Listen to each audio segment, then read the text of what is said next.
Hello guys, welcome to the Telugu movie reviews. Kannappa movie premiere ఇప్పుడే చూడడం జరిగింది. కన్నప్ప మూవీ ఎలా ఉందో చూద్దాం రండి. Spoilers a lot. ఈ మూవీ యొక్క స్టోరీ ఫుల్ డీటెయిల్ ఎక్స్ప్లెనేషన్తో చెప్తా చూడండి. కన్నప్ప స్టోరీ ఏంటంటే, అసలు దేవుడే లేడు, ఆ లింగం వట్టి రాయి మాత్రమే అనుకుంటూ తన చిన్నతనం నుంచే బలంగా నమ్ముతాడు తిన్నడు అలియాస్ మంచు విష్ణు గారు. అయితే ఆ తర్వాత జరిగిన కొన్ని పరిణామాల వల్ల మహాశివుని భక్తునిలాగా మారతాడు అనేదే కన్నప్ప స్టోరీ.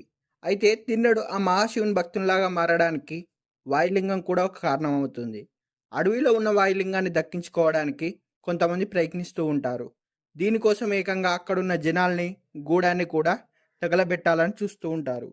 దీంతో తన గూడెంలో వాళ్ళని కాపాడుకునేందుకు తిన్నడు రంగంలోకి దిగుతాడు. వాయులింగాన్నే కాదు, గూడెంలో ఎవరినైనా తాకాలంటే నన్ను దాటాల్సిందే అంటూ అడ్డుగా నిలబడి వాళ్లతో పోరాడతాడు తిన్నడు. ఈ క్రమంలోనే నెమల్రాణి అయిన అలియాస్ ప్రీతి ముకుందంతో లవ్లో పడతాడు తిన్నడు. అయితే ఆమె మాత్రం ఆ మహాశివునికి పెద్ద భక్తురాలు. ఇది ఇలా ఉండగా వాళ్ళ తెగ నాయకుడైన నాదనాథుడు అలియాస్ శరత్ కుమార్ గారు తిన్నడిని వెలివేస్తాడు. ఎందుకంటే దేవుణ్ణి పూజించని వాడు, పెద్దల మాట విలువ ఇవ్వని వాడు ఈ గూడెంలో ఉండొద్దని నాదనాథుడు తిన్నడిని వెలివేస్తాడు. అలా కొన్ని రోజులకి గూడానికి దూరమైన తిన్నడిని మహాశివుని భక్తునిలాగా మారుస్తాడు రుద్ర అలియాస్ ప్రభాస్ గారు. అప్పటి నుంచి శివుడికి మహాశివుని భక్తునిలాగా మారుతాడు తిన్నడు. End of the story.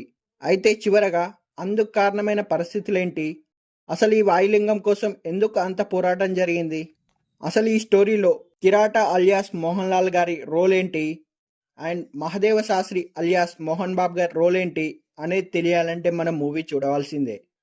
Coming to the positive points, ఈ మూవీకి పాజిటివ్ పాయింట్స్ ఏమున్నాయో ఇప్పుడు చూద్దానండి. ప్రభాస్ గారు పోషించిన రుద్ర రోల్ని ఈ రోజుల్లో ఏదైనా యంగ్ హీరోకి ఆఫర్ చేస్తే ఖచ్చితంగా రిస్క్ ఎందుకని తప్పుకుంటారు. కానీ ప్రభాస్ గారు మాత్రం ఆ రిస్క్ తీసుకొని ఆయన ఆ రోల్కి మూవీకి ప్రాణం పోశారు. ఈ మూవీ యొక్క కాన్సెప్ట్ ఒక మైథాలజీ డ్రామా. ఈ మూవీ ఫస్ట్ హాఫ్ యావరేజ్గా, సెకండ్ హాఫ్ మాత్రం ప్రభాస్ గారు వచ్చిన తర్వాత మాత్రం నెక్స్ట్ లెవెల్కి వెళ్తుంది. స్క్రీన్ ప్లే మాత్రం అంతగా ఏమీ లేదు, చప్పగా ఉండడంతో స్టార్టింగ్ నుంచి ఎండ్ వరకు ప్రభాస్ గారి క్యామియో తప్ప అంత బోరింగ్గా అనిపిస్తుంది. కొన్ని సీన్లు సిల్లీగా కూడా అనిపిస్తాయి. ఈ మూవీలో ముఖ్యంగా విష్ణు గారు తన కెరీర్లోనే బెస్ట్ పర్ఫార్మెన్స్ చేశారు. ప్రభాస్ గారి క్యామియో గూస్ బంప్స్ అంతే. మోహన్ లాల్ గారి క్యారెక్టర్ బాగుంది. ముఖ్యంగా ఈ మూవీలో బీజిఎం ఎలివేషన్స్ మనల్ని బాగా అలరిస్తాయి. చివరగా చెప్పేది ఏంటంటే, ఈ మూవీ యొక్క రివ్యూ ఏంటంటే మిక్స్డ్ టాక్ అనుకోండి. కొంచెం బాగుంది, కొంచెం యావరేజ్గా ఉంది.